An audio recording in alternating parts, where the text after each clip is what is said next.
Good afternoon, good evening, or good morning, everyone, everywhere, depending on where and when you are watching. Well, it's a cool, very chilly, blustery day outside my door. What's it looking like outside your door? Well, here we are, the second month of a new year.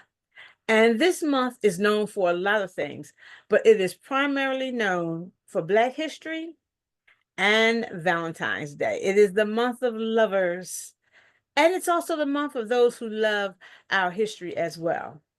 Today, we are going to be focusing on Black history. I'm excited to talk about it, share with it, and maybe you've got some ideas that we've not thought about. And if you do, I want you to drop it in the chat or either, be able to email us later. I am your co-host, Ambassador Prophetess Lisa Parks, and welcome to Africa Online TV. And at this time, we're going to turn it over to my co-host for the editorial of the day, Professor Niasan.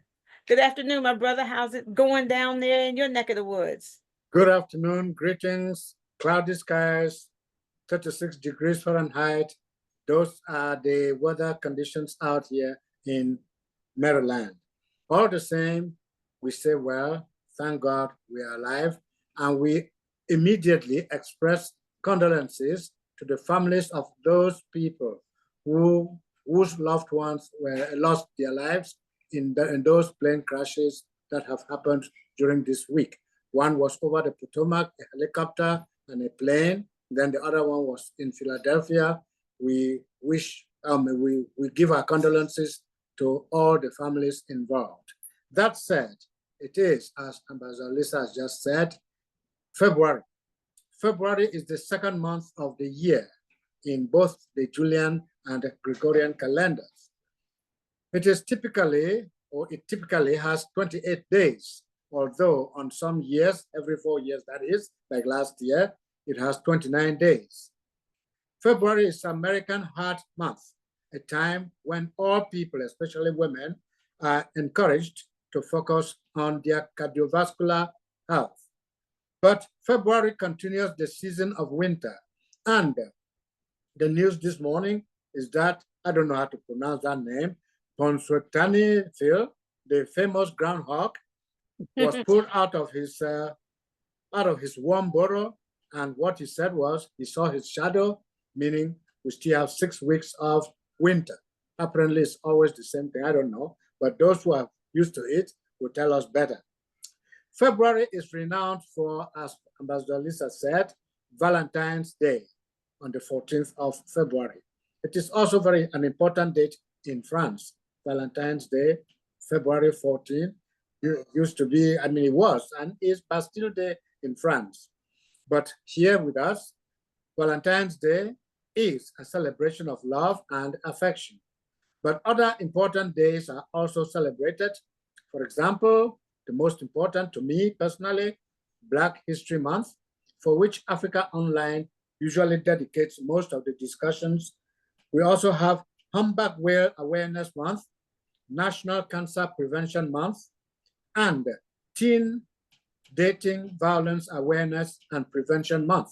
So if you do not know and you have teenagers in your house, don't be worried if they are doing certain things. It is because it is Teen Dating Violence Awareness and Prevention Month.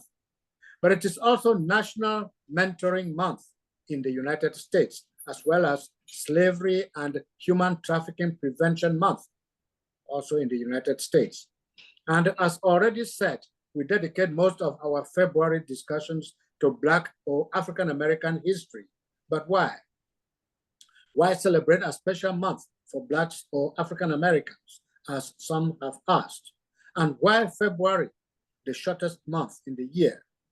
Why we look forward to asking more questions and providing our own answers throughout the month and later on in subsequent editions.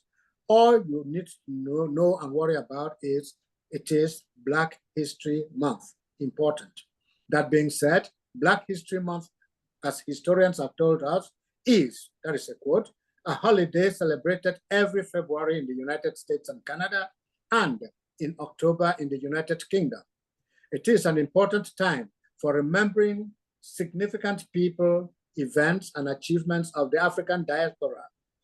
During this month, Black History Month, the Library of Congress, National Archives and Records Administration, National Endowment for Humanities, National Gallery of Art, National Park Service, the Smithsonian Institution, and United States Holocaust Memorial Museum all joined in paying tribute to the generations of African Americans who struggled with adversity to achieve full citizenship in these United States of America.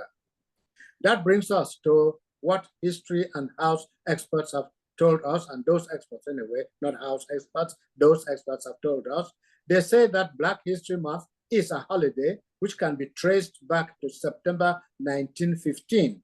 That year, 1915, it all started with a scholar named Carter G. Woodson, who founded the Association for the Study of African American Life and History, ASALH, since America likes acronyms, to research, preserve, and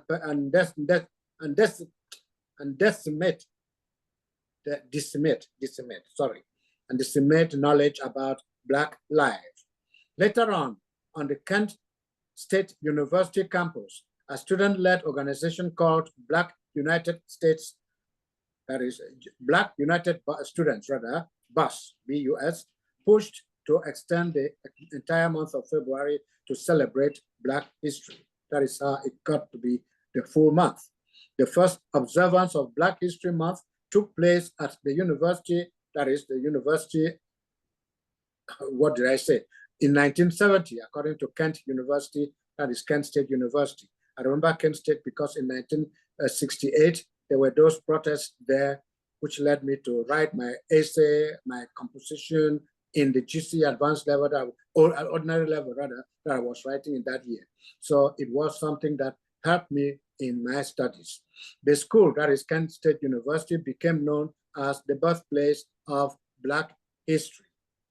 February was thus said to have been chosen because it includes the birthdays of both Abraham Lincoln, the 16th President of the United States, born on February 12th, and Frederick Douglass, a Black abolitionist who was born on February 14th.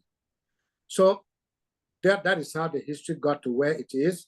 So also known as African American History Month, the event, that is what grew out of Negro History Week, the brainchild of which has been, as we said, the brainchild of Carter G. Woodson. All has come down to where we are today. However, it was not until 1976 that the Black History Month was officially recognized by the federal government of these United States. Ever since then, every American president has designated the month of February through a proclamation as Black History Month. In proclaiming that last year, 2024, the then President Joe Biden wrote, inter alia, quote, "We celebrate the vast contributions of Black Americans to our country and recognize that Black history is American history, and that Black culture, stories, and triumphs are at the core of who we are as a nation.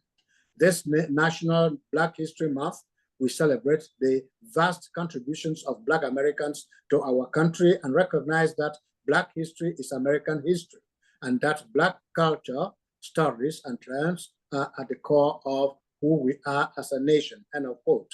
On his part, and in keeping with that tradition of formally proclaiming the month-long celebration, the current president of these United States, Donald Trump, said inter alia, quote, "calls upon public officials, educators, librarians, and all the people of the United States to observe this month with appropriate programs, ceremonies, and activities," end of quote. In keeping, therefore, with the celebratory spirit, Africa Online Media Corporation this Sunday starts its own celebration of that month, and does what it does best: give a shout out to one and all who have given meaning to Black History Month. Today, we take a general view of what the month is all about. So please join us in the next several minutes as we raise awareness about Black History Month throughout the month. African American or African American history is America's history, as we already heard from the presidents, and we all have to feel it and live it. Make yourselves at home as we invite the chair of Africa Online Media Corporation, Her Excellency Reverend Bam, to welcome all of us on board as we begin celebrations in our way of Black or African American history. You're welcome. Thank you so much, Niasong. Thank you, thank you, thank you. Can't thank you enough. And Madam Ambassador, thank you a million times. Love this scarf. I cannot even tie my hair like that. Dr. Crosslin, Miss Senior Virginia World, thank you. I wasn't able to make it to Orlando because I was recovering from a cough, but I joined virtually, and I'm glad you made it. Hopefully you are back. Thank you for your faithfulness. On behalf of Africa Online Media Corporation, I want to welcome all of you, our faithful volunteers and our viewers around the globe, those who are going to watch on Facebook and those who are going to watch on YouTube. Next week, we're definitely going to stream this live. We'll make every effort. We are looking for students. Dr. Crosslin, tell your friend that was on here a couple of weeks ago. I think I mentioned it to her briefly on air. We need students. We need student interns to help us with some of this work, you know. So we are dedicating the month of February to Black History. I know Valentine's Day is coming up, and we will incorporate Valentine's Day in our Black history and maybe focus on how Black people or people of African descent celebrate Valentine's Day. I know when I was growing up, it was a very big deal, even more than so here. But then some people have taken it to mean other things. Either there's some bad things that happen too. So we are going to be incorporating Valentine's Day into the Black History Month. So I want to just thank everyone for their faithfulness, and I'm going to hand over to Ambassador Lisa. Thank you so much, Your Royal Highness, Queen Mother, Reverend Pam. We're going to start our conversation talking about African American history. I did not get a chance, as I am also just back from traveling, I didn't get a chance to really dig a lot into our history before America. You know, unfortunately, a lot of our children think that our history started with slavery, and that is so untrue. Our history started long before slavery. It was people like us in Africa who invented mathematics. It was people like us in Africa who created and discovered astronomy. We have been on the cutting edge of every major discovery that is known to the world now, long before civilization began here in America. But I want to talk today about a few people who you may not be aware of. You know, when Black History Month comes around and the schools want to do programs in schools, they always run to the very same history makers: Martin Luther King, Booker T. Washington, George Carver, Rosa Parks. There's nothing wrong with them. They've done tremendous things for our society. But we have so many everyday people who are doing exceptional, amazing things and creating history that we don't know about. And we want to take some time out to discover them. You know, this week I was talking with my sister in Atlanta, and she was sharing with me that my godsons were getting ready to perform for Black History. I said, well, let me hear their scripts. Let me hear what they're going to do. So while they were performing, they are 7 and 10. And while they were sharing their scripts, neither one of them were talking about people or portraying people that were known. And I was very happy to hear that their school selected Black history makers that no one had ever heard of them. One of them is portraying Jason Reynolds, who is an African-American author. As a matter of fact, when I looked him up, my godson who's portraying him had hair just like him. His locks were just like him. I said, I wonder if the teacher picked him because he looks so much like him. And my other godson is portraying Hakeem Jeffries. and he looks like he could play Hakeem Jeffries if they were looking for a child actor. Seven would be the one that they would go to. So I was very glad to hear that in kindergarten, and I'm not sure what grade Levi is in, but they were portraying people who are doing great and awesome things that are not already known. And it is important, let me just add that it's important that our children know that ordinary people are creating history. They don't have to wait to read about them in the history books. We don't have to wait generations from now, because when they see ordinary people just like them that are doing great things, that will inspire them to get up and do great things as well.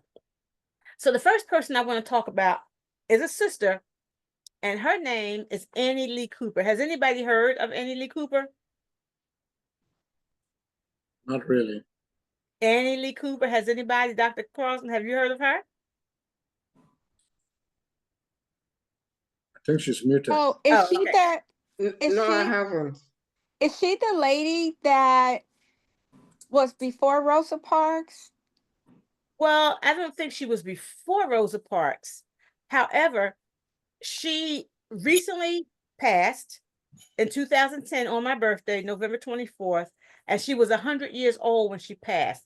And she happened to be one of the civil rights activists who marched with Reverend Dr. Martin Luther King on Selma. Now, she wasn't famous because she marched on Washington or on Selma. A lot of people marched on Selma. Her courage to march at whatever age she was is a tremendous blessing. But the thing that has made her one of the history makers is because she is known for punching a Dallas County sheriff in the face during the 1965 March on Selma. He began poking her and messing with her. And you know that back during then we had the issues of I think we were still facing lynching back then. We were still facing lots of discrimination and segregation and racism. But she had the courage to step up and not take the agitation and the poking and the prodding of a white officer, someone who was supposed to be an authority. Their job is to just kind of keep the peaceful protests in order, but he was poking her, and that's one of the things that she became famous for. She's done quite a few other things, but the one thing is that she punched this officer in his face and was not prosecuted because he was in the wrong. And sometimes when we're in the right, we still don't stand up for ourselves because we're afraid of larger or greater repercussions. But sometimes it's people like Annie Lee Cooper who encourages us to just not sit down, just not lie down and allow people to walk over you. We are humans just like everybody else. Our skin color may be different. That's the good thing about God, that he made us all different. He wanted to see a beautiful array of people when he looked down to see his children, and not everybody just one color. And if we can just get that message out to everyone, we would be a much better world. Annie Lee Cooper was one of 10 children, and she only went to the 7th grade. She dropped out of school in 7th grade. Of course, we know that most of our ancestors, when they dropped out of school at 3rd grade or 6th grade or 7th grade and didn't complete high school, it's because they had to go to work on the farm to help the family. One parent probably, passed away. So we needed to help with what's going on at home. She attempted to vote in Selma, but was told that she failed the literacy test. And she failed the literacy test, one reason, because she dropped out of school in 7th grade and she was not allowed to vote. But upon her being denied the opportunity to vote is when she got involved with the civil rights movement.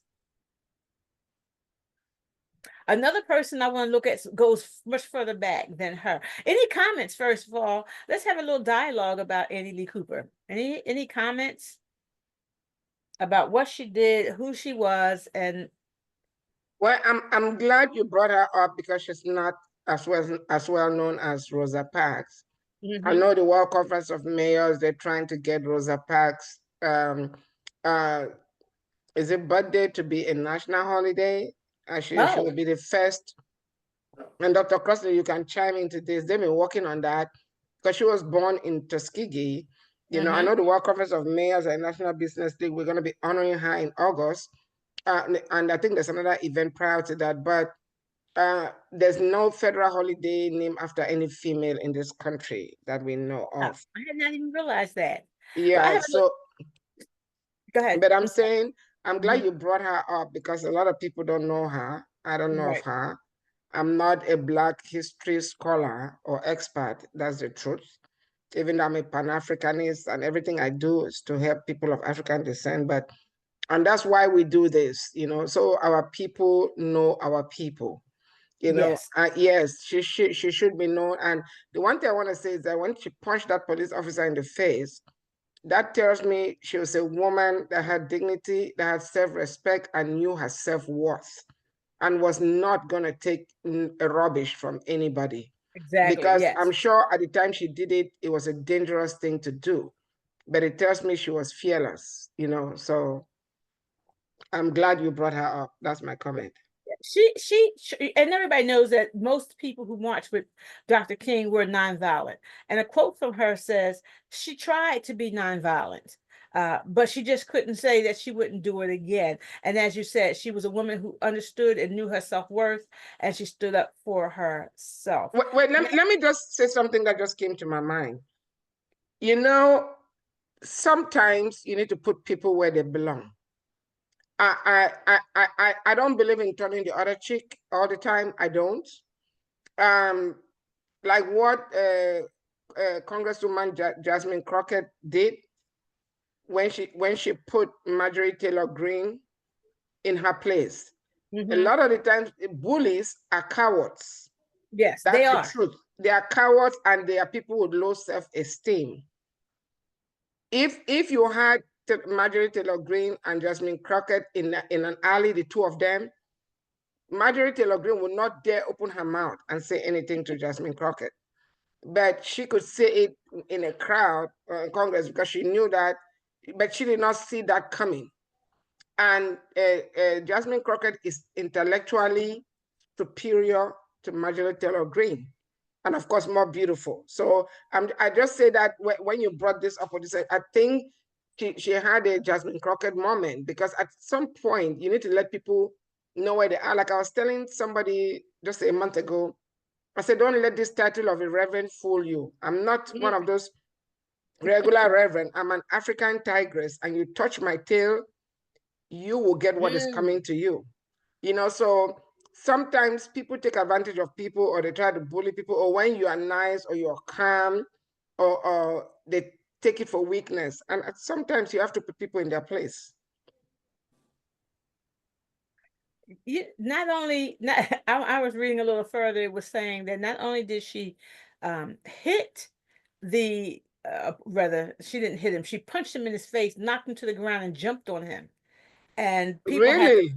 yeah, and people had to pull her off of him. Now she did get arrested and was put in jail, but they released her after a few hours because the sheriff wanted to drop the charges. The sheriff's deputies wanted to drop the charges, and they definitely wanted her out of jail before the sheriff that was messing with her was released from prison.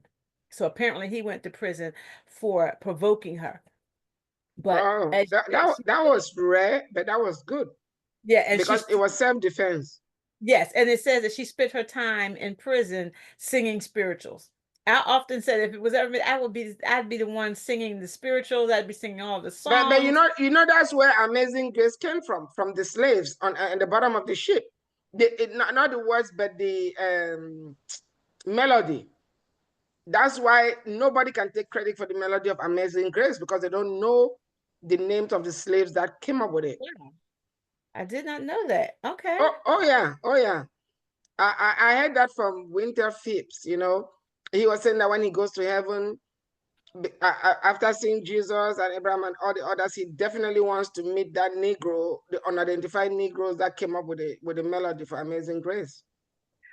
You know, it behooves us to do a lot of research and digging into a lot of things that we just normally accept as the norm. I've started I started this, I guess, whenever I got a cell phone and Google came around, I've started watching television with my cell phone. When they're talking about a medical procedure, watch a lot of medical shows, and That's when good. they're talking about That's good. something that I've never heard of, I'm Googling it immediately. Is this true? How close to reality is this? Is Mhm. this science on? Because we find a lot of things, we're entertained by television, but television is there if we use it properly to educate us as well. So all of our curiosity should be piqued every time we see something on television that we've never heard of, that we've never known, uh, didn't know. We don't have to go back to college or school. We can sit here and see things on television and be educated as well. And let me just go a little further. Let me go back for a second. As Nia Sung was offering condolences to the families of those that were lost in the DC and Philadelphia crashes. The Northeast Airport is where I fly out of. It's where my club meets out of, and we would have been meeting there tomorrow. I was taking a nap, and all of a sudden my phone started ringing off the hook, and everybody was calling, "Are your pilots okay?" Because we also hangar our planes there. Everybody want to know, were we okay? Was it our plane? Was any of our pilots in the air? And we were not, fortunately, in the air. We checked all of even with the DC, two of our members are a captain and a first officer with American Airlines. So we're doing Wow. things and we're making history in places where people don't even think that history is being made. And we need to make these things known. So we have been in prayer for the families, with all of us, being pilots and interested in aviation.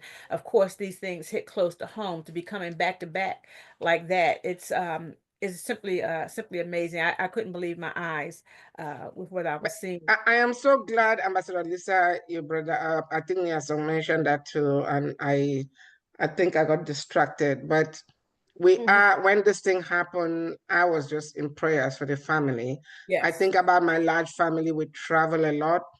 I called my younger sister in DC to tell her, I said, look, I want us to thank God for we both went to Nigeria and came back. Our family members, a week doesn't go by that somebody in my family doesn't travel. Yes. Travel. Hmm. And how many times do we, excuse me, make the time to thank God specifically for journey mercies? Yeah, I do. Like you said, How we're many praying all times? I'm the sorry, time. how many Yes. people we just take it for granted? Hmm. You, We you know do. comedian Shay Brown that was in Atlanta. By the way, he'll be in New York. You met him, the MC in Atlanta in 2022. Ambassador Lisa, you met him. He Hmm. was also the MC at the inaugural event here. So you met him. Yes. So he was saying that because he travels a lot, and he was saying, even though he was saying like a joke or comedy, it's like whenever he gets on the plane, as he's getting on the plane, he touches the plane and he reminds God that God's tithes are in his pocket. And if God wants the tithes, he better make sure the plane lands safely. I mean, it may sound like a joke, but I do that all the Yes. time because of what he said. Every time I don't say tithes, but I mean, I pray. I say, so long as I'm on this plane, it must land. It will take off Hmm. safely, cruise safely, and land safely. Because most planes, except for these ones that are mid-air collisions, they crash upon takeoff or landing, rarely with air collision. So we don't know what happened. And there was another medical jet that crashed. Was it in Philadelphia? Yeah, that was in Ambas- Philadelphia with a medical jet. Hmm. All these are happening too frequently. And we just They are. pray that the Lord would expose the root of this thing. So we go to the root of the problem and not put a band-aid on it, And those who are responsible should be honest to comfort and let's fix the problem because lives are at stake. I mean, air travel is one of the safest mode of transportation. When you consider the number of flights every day and the Yes. number of plane crashes as opposed to the number of vehicles and traffic accidents, it's a very safe mode of transportation. All right, back to you Yes. guys. Thank you. Thank you. So I want to go back to look at someone else now. I want to look at somebody who's a little bit further, just a, well, no, he just a couple years since we're talking about flights. I want to look at the namesake of my flight club, Roscoe Draper. We just lost him on the 31st of October at 106 years old. still very spry, still very lively. Ambassador Lisa, hold on. Was he a Tuskegee Airman? He taught the Tuskegee Airmen how to Oh, fly. I remember because when Honorable Johnny Ford was on this show, you guys talked about him. So the name just rang a bell.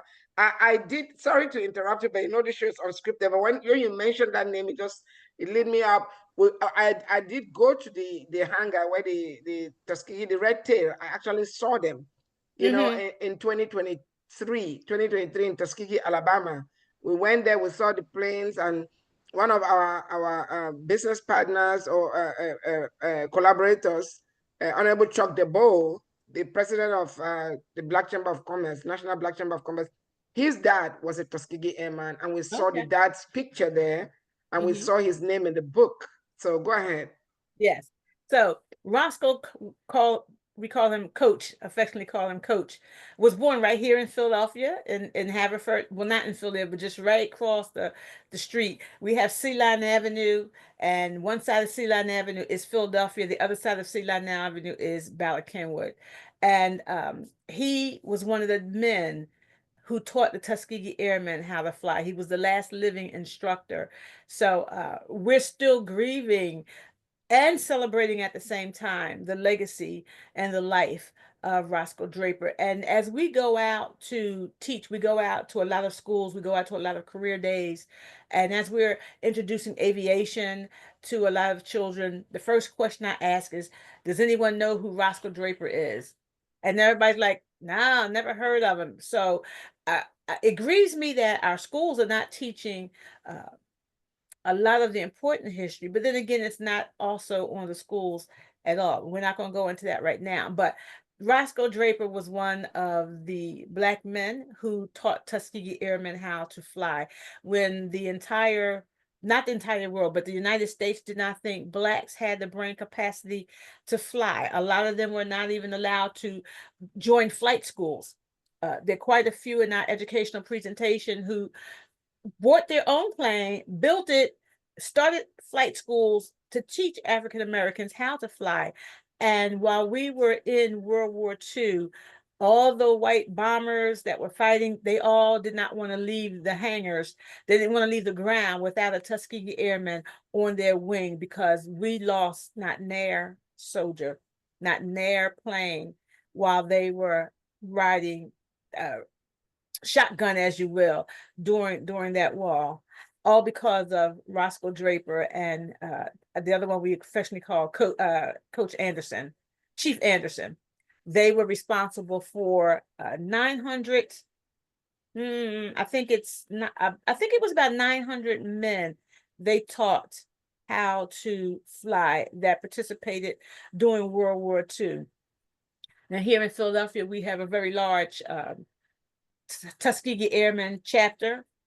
We still have 5 living Tuskegee Airmen that remain. We'll be honoring one in May, who is 103. We will, and then there's my girl, Nurse Bailey. She's got a very fascinating story that she loves to tell all the time. And these are all men and women that are all up in their 90s. As I said, Coach was 106 when he passed. At 103, we did a magnificent birthday celebration for him in the midst of COVID. We were just going to, according to my president, he said there was just going to be a few cars. They were going to drive by his house and wave. A few planes were going to fly over. But when the sisters got involved, we turned it into a all-day entire city event. His entire city came out to celebrate. The mayor, council people, the fire department, National Guard, everybody came out for the biggest parade that town has ever seen in celebration of this great war hero. And a lot of people didn't even know such people existed, even in their neighborhood. One thing I like about the Tuskegee Airmen, they're all very humble people. They came home from the war. Of course, they came back home to the same racism that they had to fight before they left. So they just took ordinary jobs. They took normal jobs. And nobody really knew who the Tuskegee Airmen were until a few years ago, when people started wanting to promote who they were. And then new leadership began to be in charge of these chapters and start putting them out there. And now they're books. A friend of mine just gave me a book that he picked up at the CVS. So their books are in the market talking about Tuskegee Airmen, especially the Philadelphia chapter. So we want to be pushing the legacies and the histories of our ordinary citizens who are doing extraordinary things. Nia-san, do you have anybody you want to talk about? Nobody in particular, because I've not really gone deep into it, but I know that in the schools, we used to have textbooks, well, selected textbooks that were read in various classes. And some of us who are African American or Africans were invited into classrooms to do some of the reading of the books to the children. That was all I know we used to do at that time. I don't know what happens now, but I appreciate what is going on. At least the fact that the highest office in the land recognizes African American history or Black history by inviting the nation to come together and celebrate it. I appreciate that very, very much. Really? Now, I missed that because I think I'm still stuck on the fact that the DC plane crash, he's blaming on a DEI hire. But that's a conversation. He did that, but on Friday, he signed the proclamation all the same. Oh. Okay, Niason, you need to say that again, because I don't know if these days it's hard to tell what is good and what is not, because one of the news or one of the items on the said, like I said, I don't remember who said it. I just flash. I don't really watch the news that much anymore. I rather watch African movies instead of that. But once a while, I want to know, I mean, if there are any breaking news or whatever. So I watch the news maybe instead of multiple hours a day, I'll do maybe 15 minutes just to see any headlines. But something I came across, like I say, I didn't go into it too much because I have to protect my peace. I don't want any negative thing to drain my energy. There's a lot of negativity on the news. But it said one of the executive orders was to cancel Black History Month. I don't know if that was true or not. No, it's not true, because on Friday, he actually signed the proclamation, which every president has signed since 1976. Okay, that's good, because it would have been dumb for him not to do that. So but as I said, there's a lot of fake news out there. I didn't think he was going to do that. No, he did. Okay, good. Yes. I wasn't aware that a proclamation had to be signed every year. No, every year, each president signs a proclamation. I didn't know that either. So you see what we're learning on this show? I did not know that either. I thought once it was made as a federal, it was signed into law. I thought it was automatic. I didn't know they have to do it every year. That's good. Unless it's in what is signed on Friday. Actually, I have it here. He expressed gratitude. That is quote, gratitude to Black Americans for all they have done to bring us to this moment, and for advancing. But Niasong, do you have a digital copy of it? You can send it to my WhatsApp or post it on the forum. I will share it on the screen. Do you have a digital copy of it? I have to go back to my notes because I had it last night, but I didn't save it. I didn't save it because I just had extracted. Let me see if I can pull it online. That's fine. Yes. Okay. Yes. So that's it. Yeah. So he appreciated what Black people have done. He even mentioned people like he named Frederick Douglass, Harriet Tubman, conservative economist Thomas Sowell, Justice Clarence Thomas, and Tiger Woods. Those are the people he mentioned.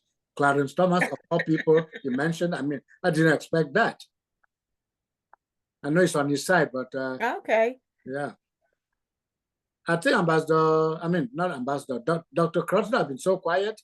Do we give her a chance to speak now? Oh, sure. So my thoughts are that the challenge, the struggle for civil rights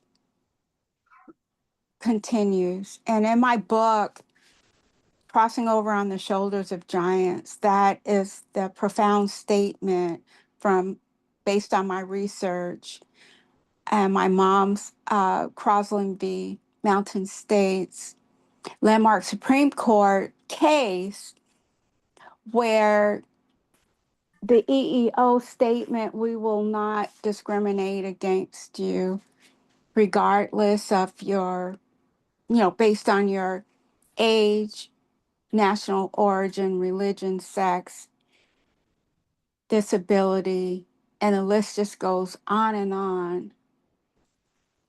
And what's profound in that legal case is that in order for a case to even get to the Supreme Court level, even to be heard, is as rare as finding a diamond that's already a diamond. I mean, how many people can do that? That's how rare it is to get a case heard at the Supreme Court. It's like 1% of 1,000 cases which are presented. Um,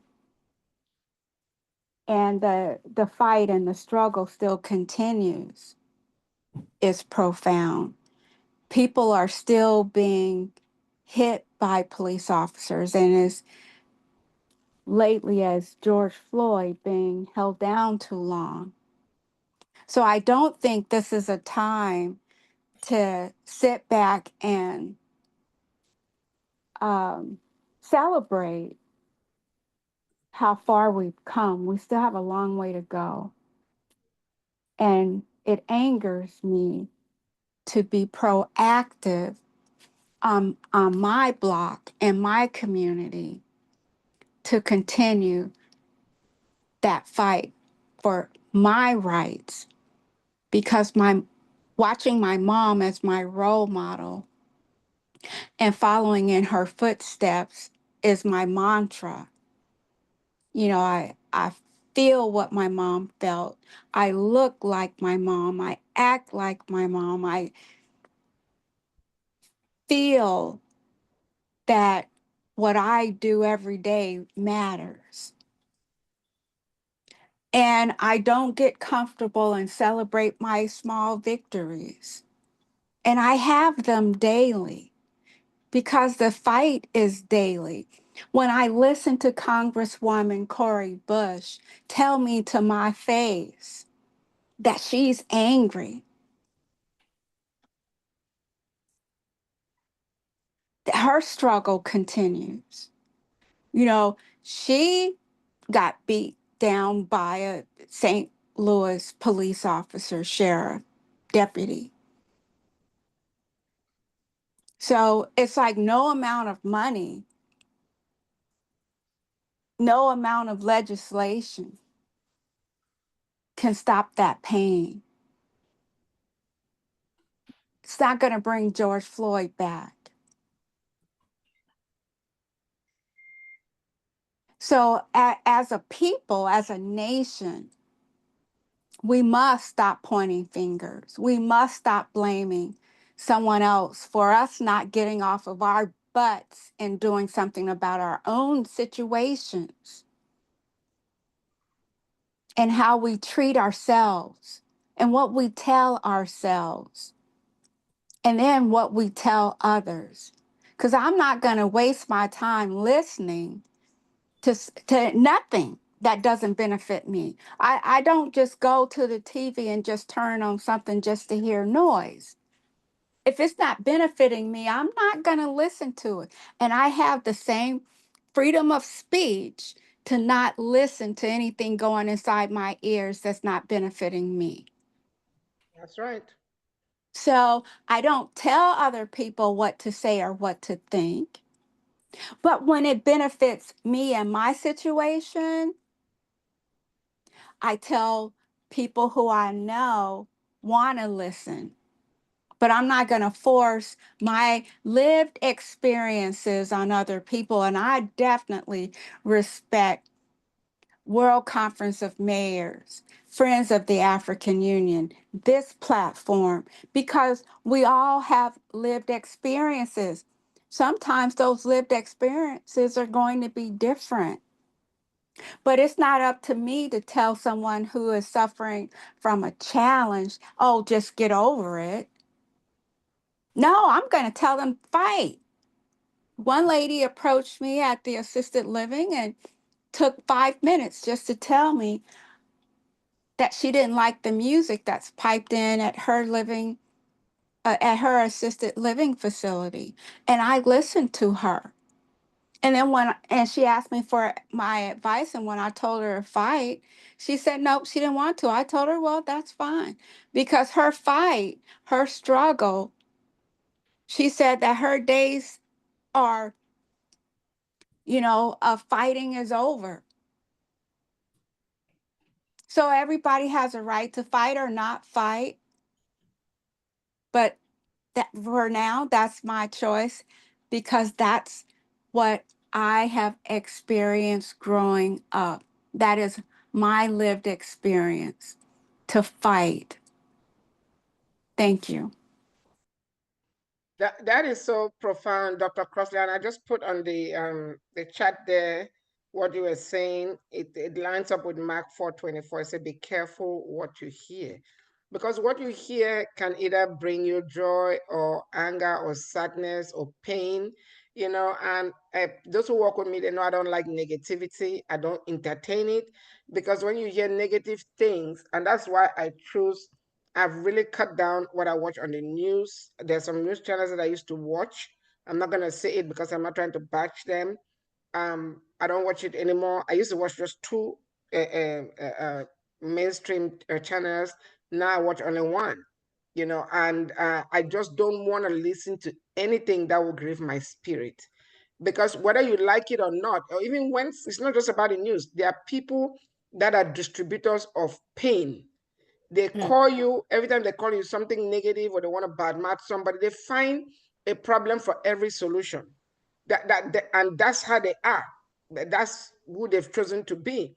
And when you hear those things, even if you don't repeat it to anybody, your body starts producing free radicals. Mm-hmm. That goes and cause inflammation in your body, and you find yourself being sick just for listening to negativity. So I don't care how much I get criticized for it. I don't want to hear it. Don't call me and want to badmouth Ambassador Lisa. I will tell you I won't hear it. Don't call me and want to badmouth Dr. Crossley or Nia Song or anybody. I'll tell you I don't want to hear it. Because if I hear it, it's bound to affect me negatively. It doesn't benefit me, and it doesn't bring any improvement to my life. It doesn't lift me up. They are just people that are destroyers. A few years ago, I wrote something called the tongue pledge, and a couple of the things there was that you use your tongue, to lift people up and not tear them down, to build and not destroy, to bless and not curse. Some of the things I wrote on that tongue pledge. That was during actually it was 2021. Father's Day. I was ministering in my church, and I wrote that pledge, and I had everybody there take that pledge. Since then, that just reminds me, I haven't used it lately, but I've had a lot of people sign the pledge in multiple settings, so yeah, I applaud you for not allowing anybody to, or listening to negative things, because it doesn't have, no negative news can bring any positive results. I don't care what anybody says. If you have something that's bad, you can still present it in a positive way. That's my take on it. I saw the proclamation, but I'm not going to share it. Anybody who wants to look at it can go look at it online. Yeah, that's Yeah. All right.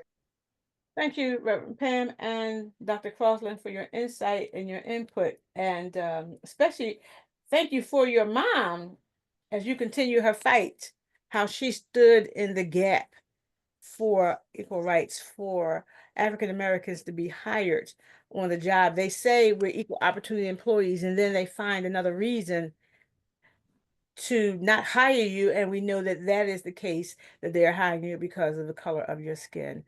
One last person I want to look at. I recently discovered this person, and there is a movie out about it. I have not seen the movie. I only have the clip, which I hope I can share a little bit before this program. It's only a 2-minute clip, but his name is Joseph Bologna, the Chevalier de Saint George. Now, I found him to be very, very fascinating. He was a conductor, a composer, a spy, and a soldier in France. And he was also, he wasn't, I guess he was born into slavery because his mother was a slave and his father was the slave, one of the slave, well, not the one of, but his father was a slave owner. But unlike the majority of slaves here in America, when the women got impregnated by the slave owners, they did not take responsibility for the children. But this father did. His father, George, did take responsibility for him. And they call him the modern day, or not modern day, but he was an equal to, I want to say, oh God, I know it. It's right on the tip of my darn tongue. Mozart. He was or was it Beethoven? Either Beethoven or no Mozart. But he grew up during that era. He was also a violinist, and he's an excellent fencer, athlete, and accomplished dancer.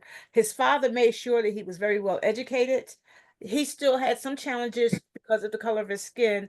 There were certain places he was not allowed to go and couldn't go because people knew that his father was a white man, but that his mother was Creole, so that made him more black than white. And if you look at his pictures, there is no disguising that. You're not going to be able to disguise that and make that be a white man. So, but he was the very first classical composer of African descent who had worldwide acclaim in European music. In the movie, in the clip, he, uh, um, I want to say it's either Mozart or Beethoven is on stage and he's doing this concert. And of course, the audience is all white. And he comes out of nowhere and jumps up on the stage and begins to play. And they're like, this black man, he can't play. Why is he even getting up here? But he went toe to toe with this classical composer. And believe me, the name is on the tip of my tongue and it is not coming out. But I can't wait. I've tried to find it on Netflix. I've not found it on Netflix and it's not on YouTube. And I was at the library on Saturday. I went to look to see if I could find a DVD, but I think the movie is too new for it to be on DVD and at the library as well. But if you've not had a chance to see the movie called Chevalier, you want to see that. So, as I said, Joseph he was taught how to fence. He was taught how to play. His father made sure that he had the best education that there was possible. And we do have a few minutes before we go into the national anthem. Maybe I'll wait till after the anthem and after the announcements to play this very quick 2.5 minute clip because I really want us to see, as I said, our history goes back further than slavery in America, but here is our history in France. Most people here in America, like Betsy Coleman, when racism and segregation would not allow her opportunities to do what she want, she went to France. She taught herself how to speak French, and then she went to France to learn how to fly and get her private pilot's license, and then came back here to America, opened a flight school, bought a plane, built the plane, and did aerobatics and such things that she had learned over in France. She brought it back here to America. And she is a great encouragement to female aviators, or aviatrix is what some of us are called. Everywhere, everybody wants to talk about Betsy Coleman and what she has done for females in aviation. Nia-san. Yes, what else do I say? Very little, just to say that yes, let us continue to raise awareness about Black history because it is important. It is not just history, it is something that we ought to know because we live in this country or because we live in the world, not just because we live in this country. Black history is not just American history, as successive presidents have said, it is part of world history that we should all learn. Because if we don't learn, we live with our ignorance, and that's not the best thing to do. We should know why it happened the way it happened and why it is happening the way it is happening. Maybe we'll be able to find a way of going around it and solving it and ending things that are negative. We should look for the positives rather than the negatives. Back to you. Thank you. I'm sorry. Reverend Pam, I think you might find this one kind of interesting. And if I'm not mistaken, I thought you might have had her on the program years ago before I came along. But are you familiar with King Peggy? Not really. Reverend Pam? She's muted. Oh, she okay. Yeah. Well, King Peggy, King Peggy is an ordinary, everyday secretary at the Ghanaian embassy in DC. And her story goes how she got a call in the middle of the night that she had been selected by the ancestors to be king. And she said, "You mean queen?" They're like, "No, we have a queen. You've been selected to be king." And how her journey went. She's still, I'm not sure, I haven't had a chance to check lately. As of, I want to say 3 years ago, she was still here in DC. And she actually, she goes back on her vacation times to sit and rule in her kingdom there in, I think it's Tantum, in the town of Tantum, in there in Ghana.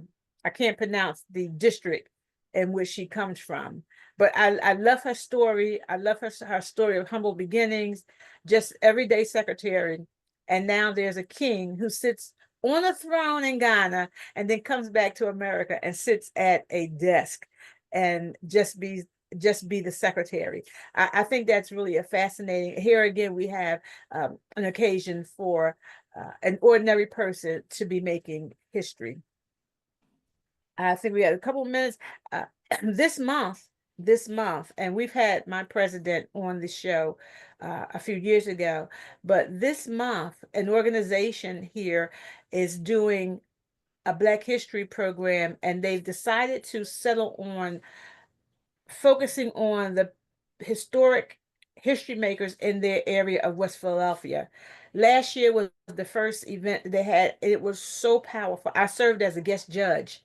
And it was so powerful. I said, you need to take this throughout the whole entire city. And we need to be doing this at the YMCAs all across the city of Philadelphia.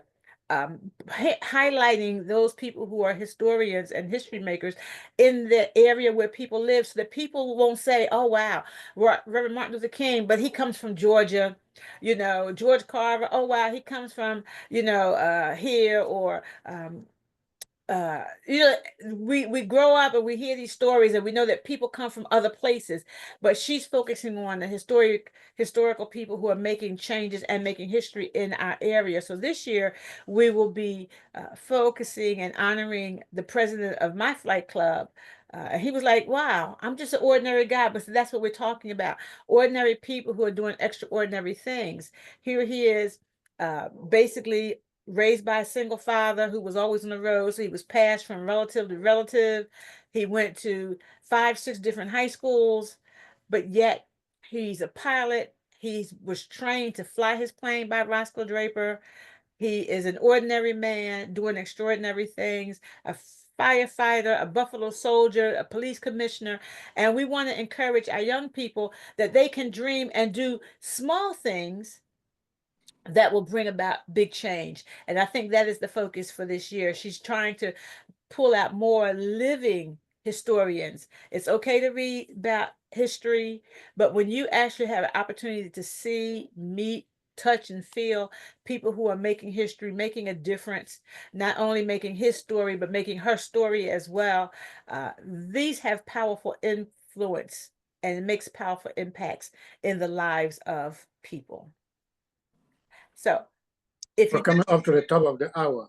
we're at the top of the hour, yes, we are. We're coming up to it.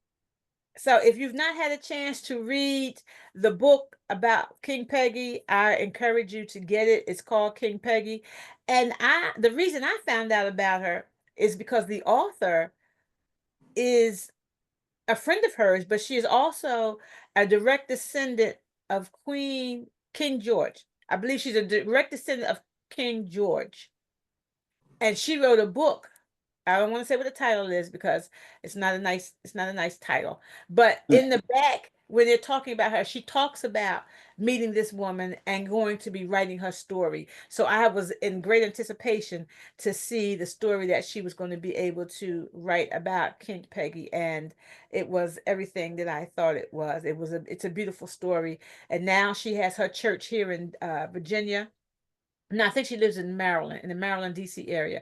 Her church now has gone back to her kingdom in Ghana, and they have built schools, they're building waters. And here we've taken this ordinary woman who's creating and making history, and now she's bringing other people along with her to help make history along with her. And that's what we need to be doing as well. Well, we are at the top of the hour. And at the top of the hour, we know that this is when we have this is when we go into playing our anthem. We'll tell you what next week's topics are and share any other information that you may be interested in or curious about. If you would just give me a second to go make sure that I am able to share the screen.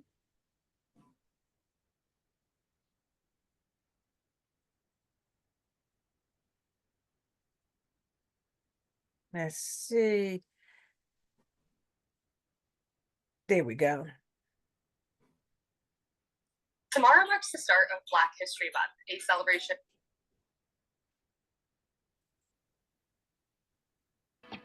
Take a water and be back.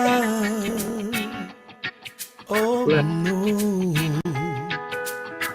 Africans, Africans for Africa. Africans, Africans for Africa. Africans, Africans for Africa. Africans, Africans for Africa. Africans, Africans for Africa. Africans, Africans for Africa. Africans have many bright ideas. If only you let us share. If you really want to know my history, please come, sit down, listen to my story. God gave us a wisdom. He guides our footsteps, makes us shine and transform. Hey, as one people, with so many cultures, yet indeed we are one. Stand up, Africans, let's save Africa. Let us all unite behind Africa Online Media Corporation. Stand up, Africans, let's save Africa. It's time to come together, promote awareness, progress, and solution. Hey. Africans, Africans for Africa. Africans, Africans for Africa. Africans, Africans for Africa. All Africans can rally for a common cause, to believe without judgment in what our brother does. To identify and resolve our challenges, to allow each other's ideas without regard to standards. As one people with so many cultures, yes indeed we are one. Stand up, Africans, for Africa. Let us solve all the problems plaguing our continent. Stand up, Africans, let's save Africa. Let us empower Africans in and out of Africa. Stand up, Africans, for Africa. Africa Online Media Corporation, that's a good way to start. Stand up, Africans, let's save Africa. They have all the resources we need to benefit our society. Oh.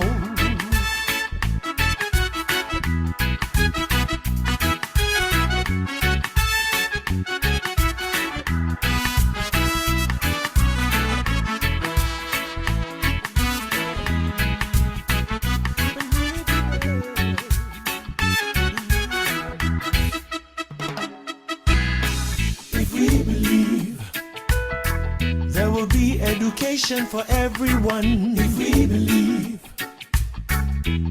prosperity prosperity for Africans. If we believe medical facilitation for Africans. If we believe stand up, Africa, yes, for Africa. Africa Online Media Corporation, that's a good way to start. Stand up, Africans, let's save Africa.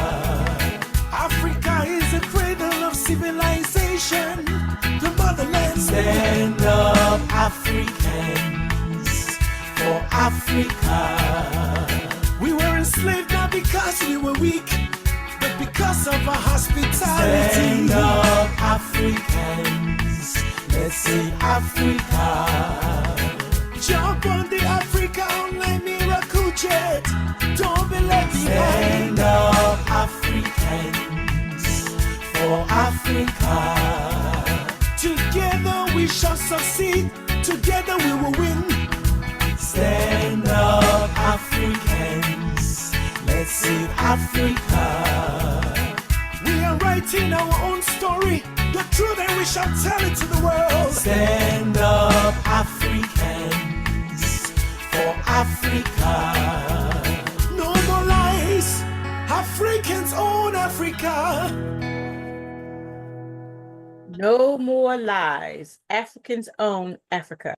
That was written by our very own CEO, Her Royal Highness, Queen Mother, Reverend Pam. I see we have another guest. I believe that might be Dr. Agoji. Yes. Welcome. How are you? Good to see you. While he focuses in, Nia Sung, our topic for next week.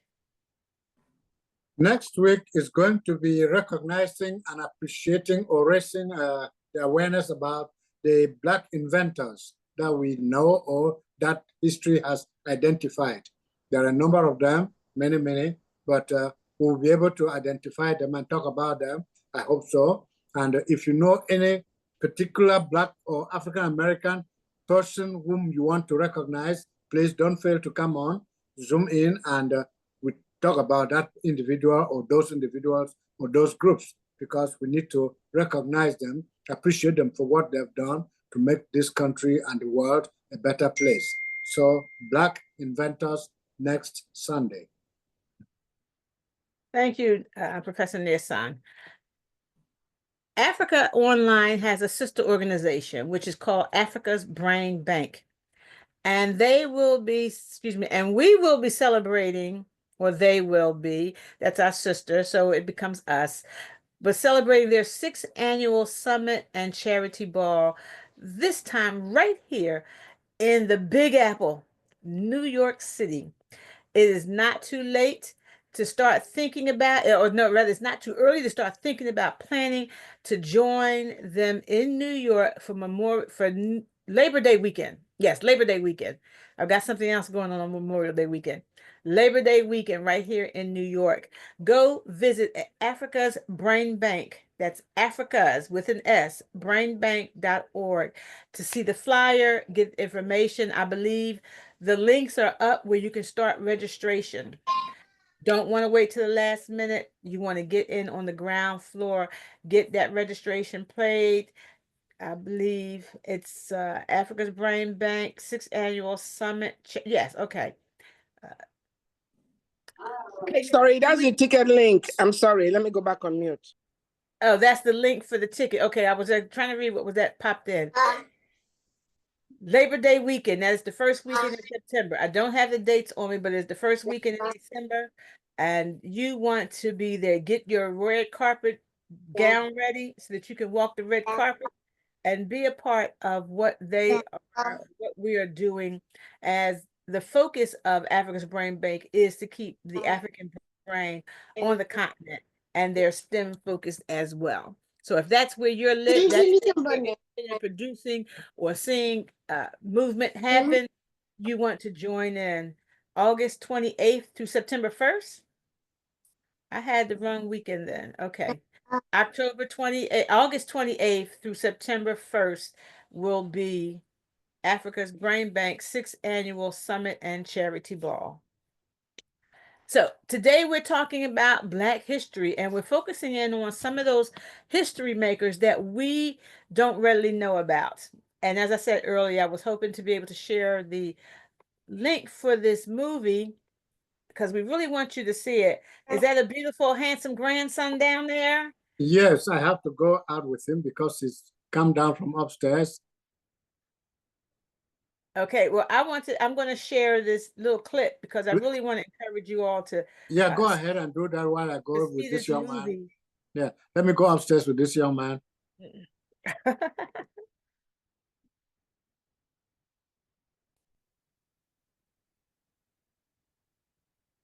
Yes, Joseph. Monsieur, I fear this will not be a kind place to such a boy. Boy has talent, but one in particular that is exceptional. Very well.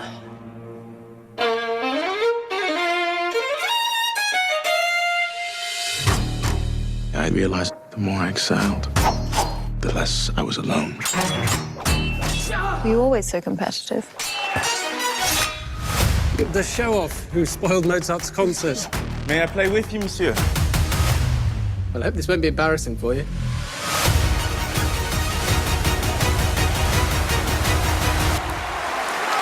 Who the hell is that?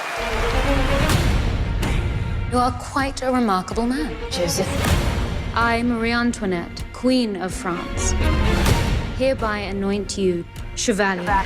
In any other country, a man of your color would not be wearing such fine clothes. One day, the whole world will know me. And of course, the music will be spectacular. Bold. You don't belong here. You're a party trick. You're a pet, playing the violin, that is all. You know I'm the best. You are playing a dangerous game, friend.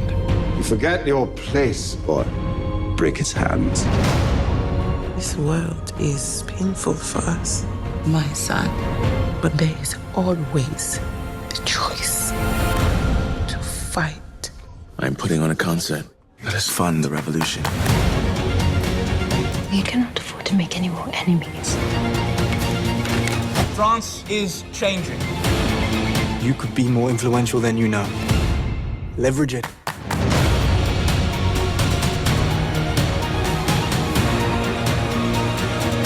If you take to the stage, you will be erased.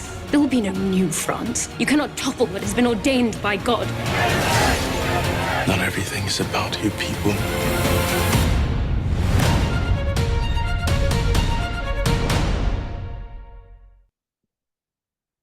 They said not everything. He said not everything is about you people. So they had the same kind of struggles that we have here in America. But here he was, as I said, he was a violinist, a conductor, a composer, a modern day Mozart. And he was able to make history. But his history was basically hidden for years. I'd never heard of him until just recently. There's a young man at my church, and we challenged each other last February, the last of January. We challenged each other to find history facts that we did not know and share with each other. And that was one that he shared with me. And I could not wait for this year to talk about Black history so I could bring that up, because we want to make sure that we search out our history everywhere, all around, so that we can make sure our children are well-rounded and that they don't have to go through the same struggles that we went through as well. Dr. Agoji, are you there? I see him. Yeah, he's unmuted now. Welcome. We're talking about African American history. Do you have any facts or anything you want to share? Any person that you may have discovered? We're not talking about Rosa Parks and Martin Luther King and the people that we already know. We're talking about the everyday, ordinary people who are making change and being history makers in our community that we don't know about.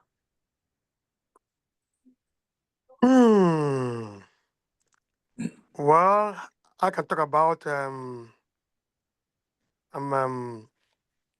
what's her name again now?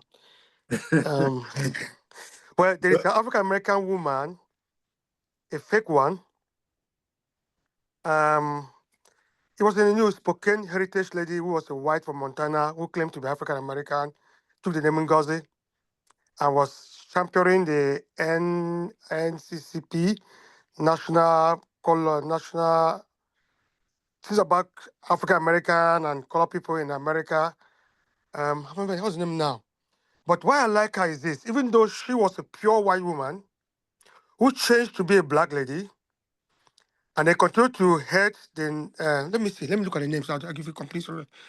Spokane. Let me get that. You said she was a white woman who pretended to be a black woman? Yes, and lived like a black woman. Let me get her name. Oh. Sorry. Spokane.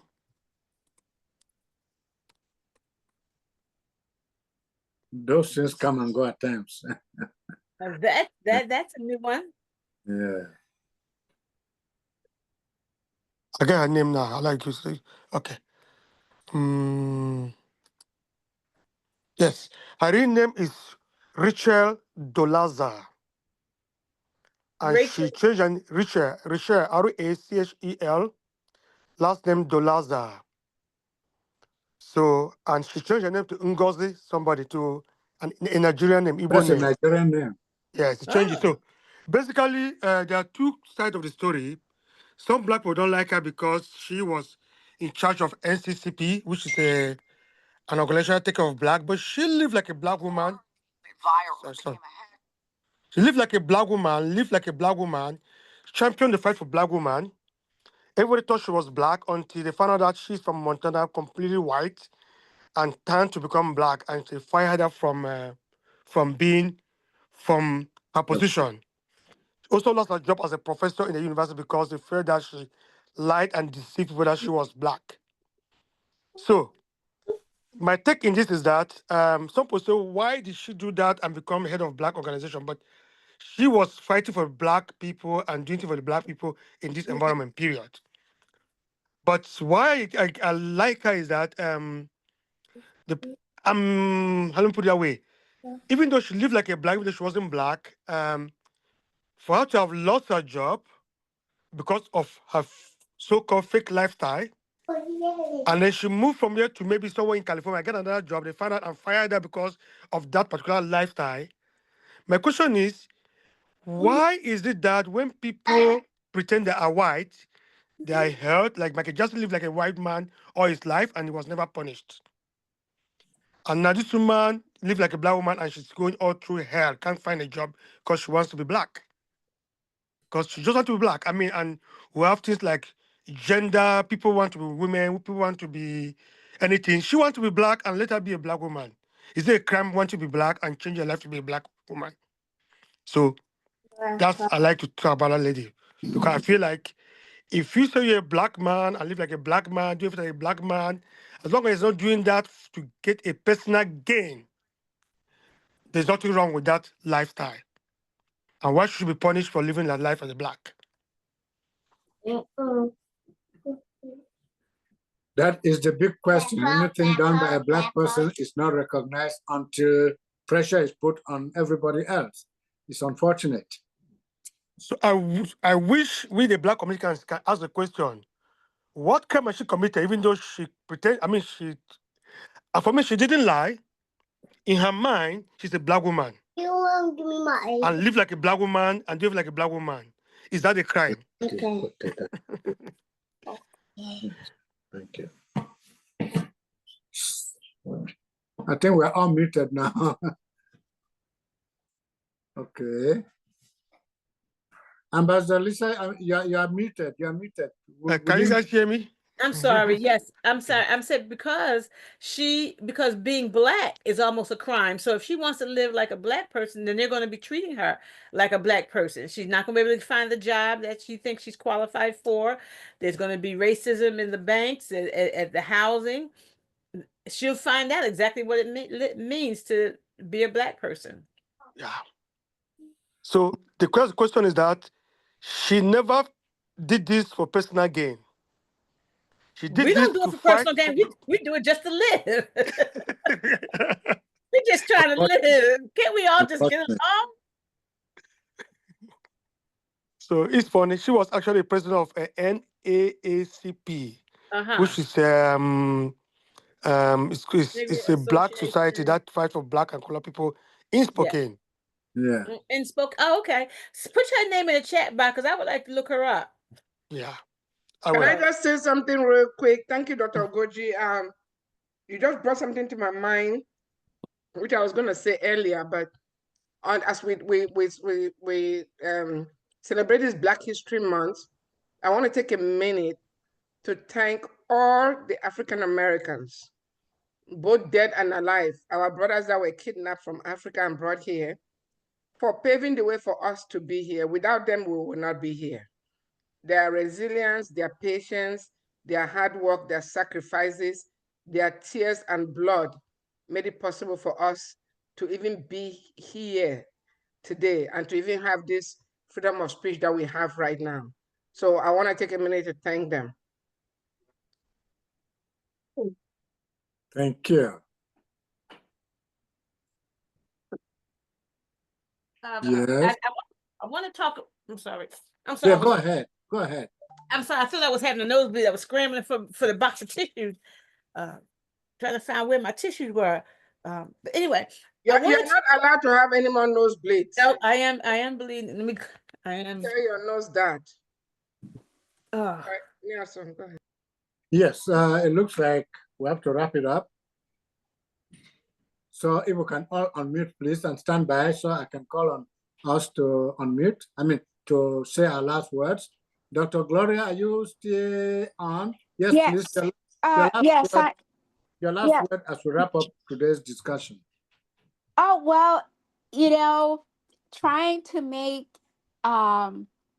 sense of different aspects of so much that's going on today because of technology. So we're able to be bombarded with news as it happens, and then it changes, and then it's evolving. And just like Her Excellency Dr. Pam stated, we do have to be careful of how much of that we're going to keep up with and follow, guys. I just want to encourage everyone to, be selective. Like, if it really doesn't apply to me, I'm not going to research it just so I can have a conversation with someone that may not even happen. So I just like to spend my time wisely. And coming into 2025, I don't think any of us had expected that we would have to put that down on our to-do list, is not be bombarded with so much information, that's segmented, and that's changing. So, we probably want to be selective, what movies we watch, how we want to be entertained, where we get our sources of news from, even from people. When I was in Eatonville, there was a historian, and she was talking about her family history. And that's her lived experience, but I don't take her lived experience and apply it to everything. So she was talking about her ancestry and how her ancestors were slaves in Africa, which I never thought about that. Well, because it doesn't pertain to me. And, so am I going to go out and research it? Well, she probably would like it, but it's just not necessary. And just so you know, I took a lot of my books that I authored with me.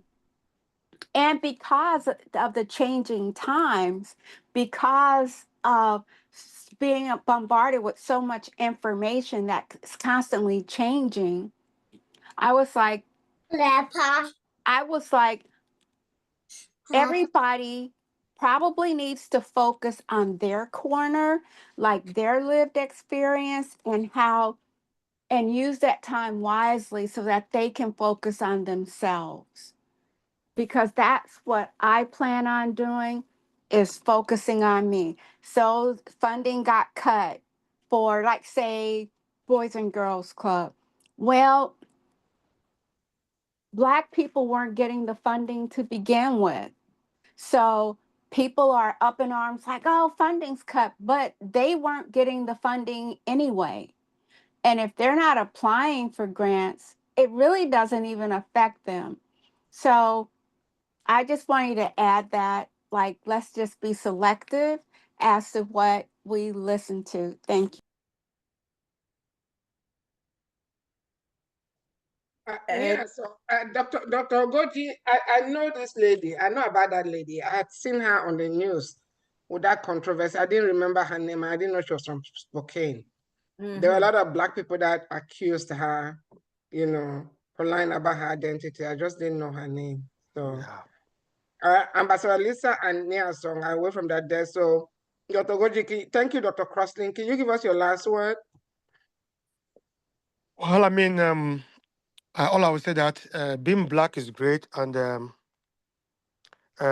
just as the white people are, just as Black people are trying to bleach every day to be white, sounds crazy. I don't know why they do that, but they are not being crucified. Um, if anybody wants to live like a Black person, that person should be allowed to live like a Black person, because Black is beautiful. That's true. I wish I can form a group to advocate for this poor girl who until tomorrow she believes she's Black. But every Black people are accusing her of living a fake life. But she's definitely convinced that she's Black. And I call it gender dysmorphic dysphoria. But she's living like a Black lady. Well, nothing wrong with that. Unfortunately, the white people have lived into mental slavery, making us feel that Black is inferior.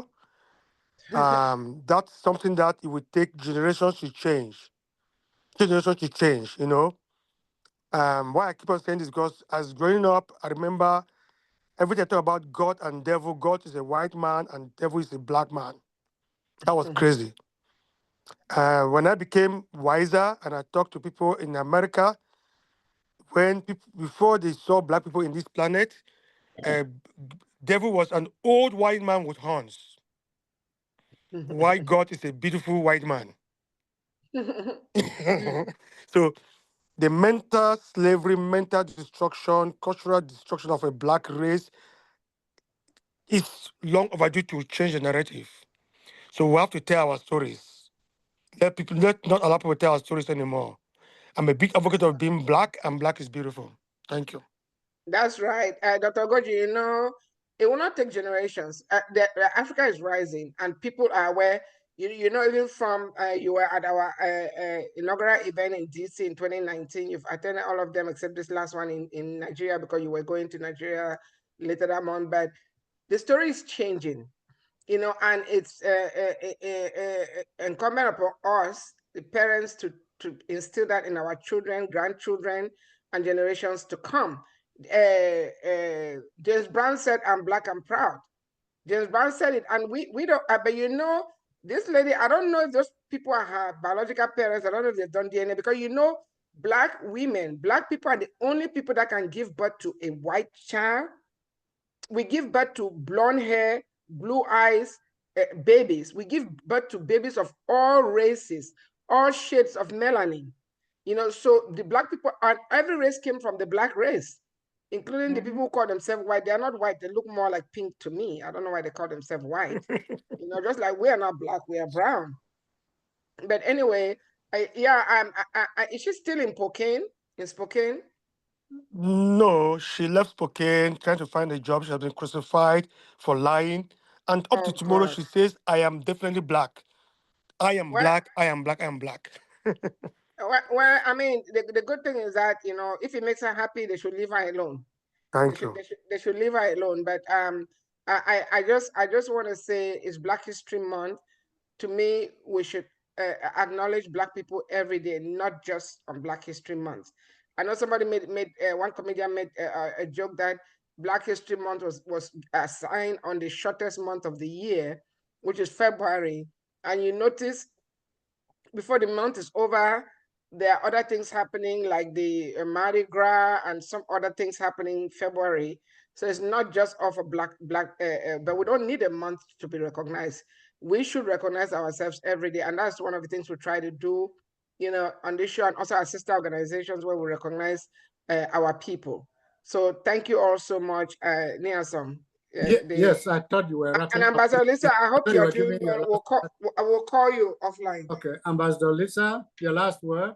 Is she coming she's back? not. She's having a nosebleed. Yeah, that's right. She's indisposed. Okay, can you give your last word so we wrap it up?